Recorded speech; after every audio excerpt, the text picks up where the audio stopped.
Bonjour, nous sommes toujours au Palais des Sports de Saint-Quentin. Mercredi matin a eu lieu la simultanée avec le maître international François Godard. Les joueurs ont pu se faire la main avant l'événement très attendu, la Nuit des échecs, qui aura lieu vendredi soir et qui regroupera plusieurs grands maîtres internationaux.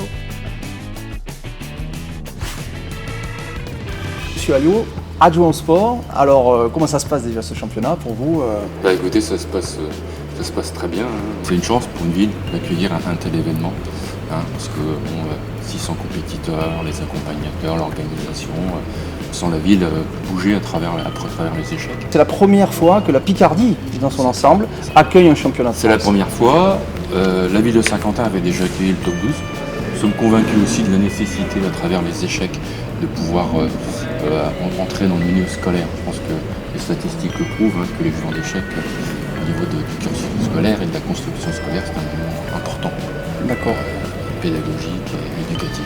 Le jeu d'échecs est reconnu comme sport depuis peu de temps finalement en France. Il est depuis plus longtemps dans d'autres pays, comme la Russie bien entendu, ou la Turquie même.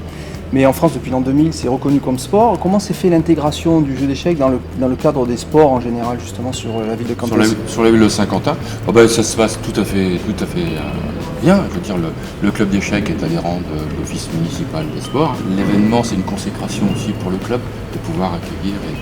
Et c'est vrai que Justine était très fière au moment du lancement de la première ronde dimanche. Alors, dernier point, pour terminer, le futur, sans doute d'autres événements échecs à Saint-Quentin? Écoutez, on ne va pas s'arrêter là. Je pense que c'est important de pouvoir prolonger.